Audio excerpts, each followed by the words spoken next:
my name is Eloise. I'm in 5th grade and I've been playing saxophone for a year. Hi, my name is Alexa Tarantino. I am a New York City-based jazz saxophonist, woodwind doubler, composer, and educator. I've been playing saxophone for 20 years.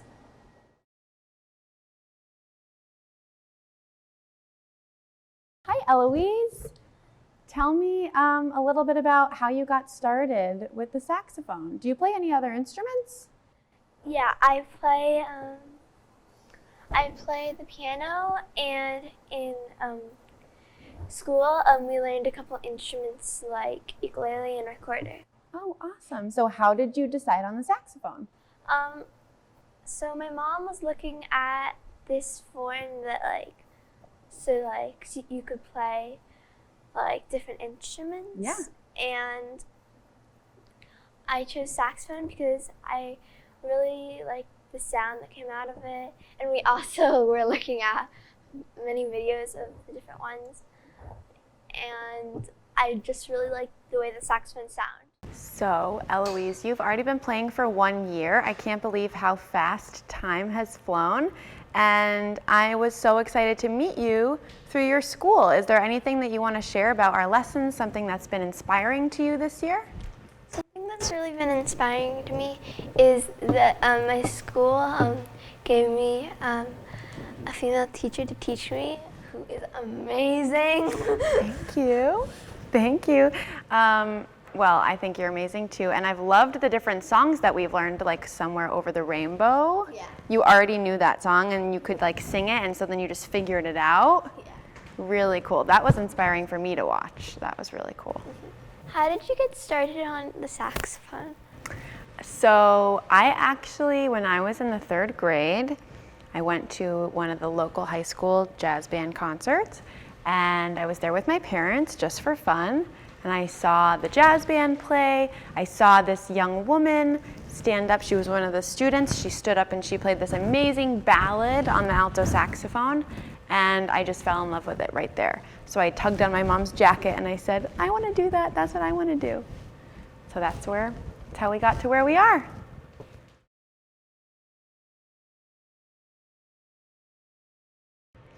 So Eloise, I imagine that learning saxophone and working with me over Zoom has been very interesting.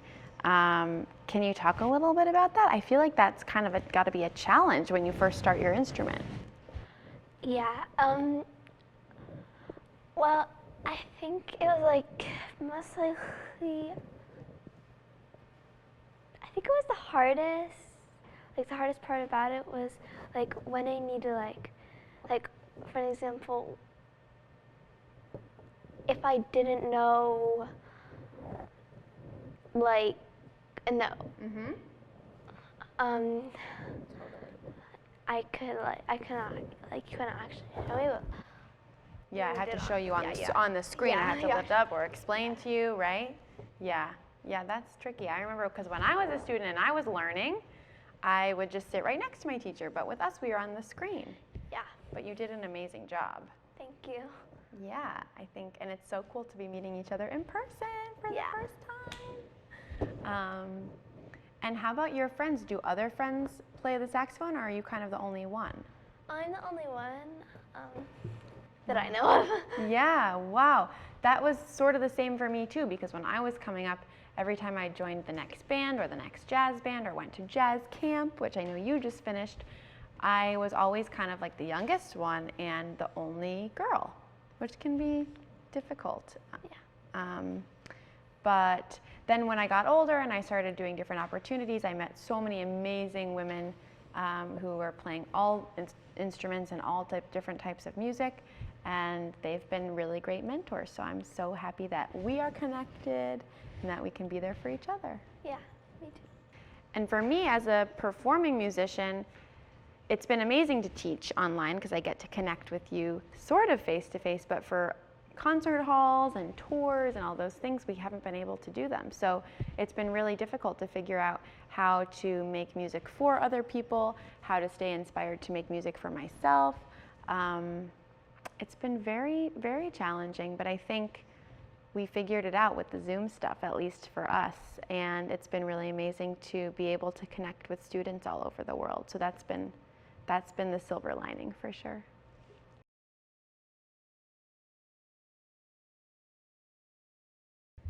So Eloise, I know that you come from sort of a bit of a musical family. So you've had some musical experiences that might have helped you with saxophone. Can you tell us more about that? Well, I really liked seeing the Broadway shows that my grandmother would produce because there's the orchestra has a lot of instruments, and like it's really fun to hear them play in the like with people behind it, like talking, and like it kind of like I feel like music really helps set the scene for so many things. That is so cool. And one day you could even be one of those people. Yeah. Yeah. And what about, so that's amazing. You've had music experiences your whole life, and now you're actually playing the saxophone, and you just had one recent experience. You went to your first jazz camp. Yeah. How'd it go? Well, it was really good. I was like the third girl. One girl came in half the week, and then another girl left. Like you stuck it out. Yeah. It was really fun. I feel like it definitely helped me. I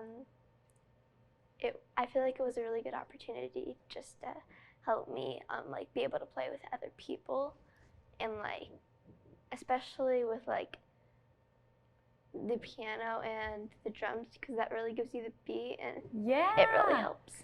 That is so cool. I am so proud of you. I remember my first jazz camps, they were amazing. They totally solidified for me that I wanted to be a professional musician. And actually, a lot of the people that I met at jazz camp, some of them are even in this room, have been friends of mine and will be friends of mine for the rest of my life. So, so cool. And I wish I could go back to jazz camp, but actually I started my own jazz camp because I love jazz camp so much. So that should tell you a little bit about it. And I think that's probably one of my favorite experiences for me, is to be able to give back to other students like that, and to be able to provide a jazz camp setting for them. And I run that in Massachusetts. I called it Rockport Jazz Workshop. Then I think in terms of performing, maybe I can tell you a cool story, one of my favorite performances. Yeah. When I was graduating from the Eastman School of Music, I was planning, there was a jazz festival there, a big jazz festival, and I was just kind of going about my day, and Earth, Wind & Fire was playing there that night as like the headliner. And I was like trying to figure out if I could go see them, but the tickets were sold out and all this stuff. And a friend of mine texted me and said, Philip Bailey, who's like the star of Earth, Wind & Fire, one of the stars, is at the coffee shop. You should go introduce yourself. And there was this sort of backstory about how Philip Bailey and I were a little bit connected. And so I decided, okay, Alexa, you're going to go to the coffee shop. You're going to go introduce yourself and thank him for, he had provided a scholarship at Eastman that I was a part of. So I went to the coffee shop and I found him and I said, hi, Mr. Bailey, my name is Alexa. Thank you so much. I just wanted to introduce myself and thank you for the scholarship. I'm graduating. This is incredible. And he said, where's your saxophone? And I said, it's around the corner. And he said, okay, sound check is in 20 minutes. Come to the hall and you're going to play the show tonight. And I was like, what? So that was definitely one of my favorite experiences ever. Not quite Broadway show, different type of show. Yeah, that's really cool. Still really fun. Yeah, that's really, like, really, really cool.